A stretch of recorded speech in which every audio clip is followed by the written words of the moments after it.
నమస్కారం అండి. కేటు న్యూస్ కి స్వాగతం. అందరికీ హృదయపూర్వకమైన సంక్రాంతి శుభాకాంక్షలు.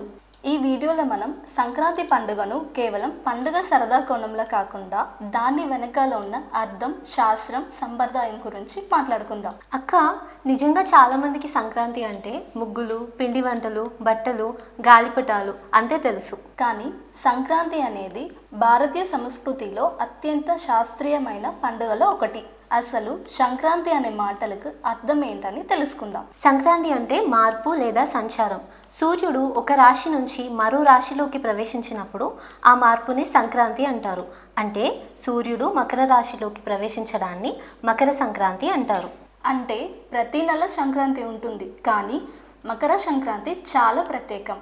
ఎందుకంటే ఈ రోజున సూర్యుడు దక్షిణాయనం నుంచి ఉత్తరాయణానికి మారతాడు. దీని శాస్త్రీయ ప్రాముఖ్యత కూడా తెలుసుకుందాం. ఉత్తరాయణం ఎందుకు ముఖ్యమంటే ఉత్తరాయణం ప్రారంభమైనప్పటి నుంచి సూర్యకిరణాలు భూమిపై నేరుగా పడతాయి. దీనివల్ల శరీరానికి అవసరమైన శక్తి పెరుగుతుంది, రోగనిరోధక శక్తి మెరుగవుతుంది, ప్రకృతిలో కొత్త జీవచైతన్యం వస్తుంది. అందుకే పెద్దలు ఉత్తరాయణం ఆరోగ్యానికి మంచిది అంటారు.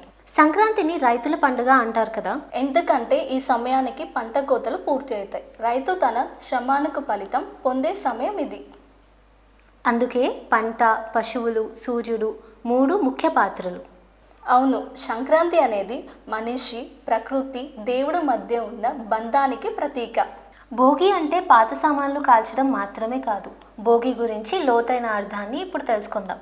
భోగి అంటే మన జీవితంలో ఉన్న పాత అలవాట్లు, చెడు ఆలోచనలు, నెగటివిటీని వదలడం. ఇప్పుడు ఆడవాళ్లకు ఎంతో ఇష్టమైన ముగ్గులు, గొబ్బెమ్మల గురించి తెలుసుకుందాం. బియ్యం పిండి ముగ్గులు వేయడం వల్ల చిన్న జీవులకు ఆహారం లభిస్తుంది. అదే అహింస భావన.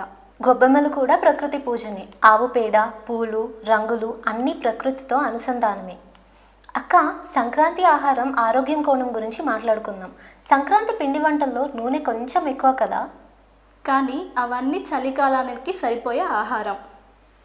నువ్వులు శరీరానికి వేడి ఇస్తుంది, బెల్లం ఇమ్యూనిటీని పెంచుతుంది, బియ్యం శక్తిని పెంచుతుంది. అయితే మన పెద్దలు న్యూట్రిషన్ నిపుణులే అక్క. అవును, శాస్త్రం లేకపోయినా ఎంతో అంత అనుభవం అయితే ఉందిరా. కనుమను ప్రత్యేకంగా పశువులకు అంకితం చేశారు. రైతు జీవితంలో పశువులు ఇవి వ్యవసాయంలో తోడుగా ఉంటాయి. ఇప్పుడైతే ట్రాక్టర్లు వచ్చాయి, కానీ అప్పట్లో వ్యవసాయానికి ఎద్దులను ఉపయోగించేవారు. అందుకే ఒక రోజు మొత్తం వాటికి కృతజ్ఞతలు తెలపడం కోసం ఈ రోజును పశువులకు అంకితం చేశారు. ఇది నిజంగా పర్యావరణ హితమైన ఆలోచన. పిల్లలకి ఎంతో ఇష్టమైన గాలిపటం వెనకాల కూడా ఒక అర్థం ఉంటుంది. ఆకాశంలో గాలిపటం ఎగరడం మన ఆశలు, స్వేచ్ఛ, ఆనందానికి ప్రతీక.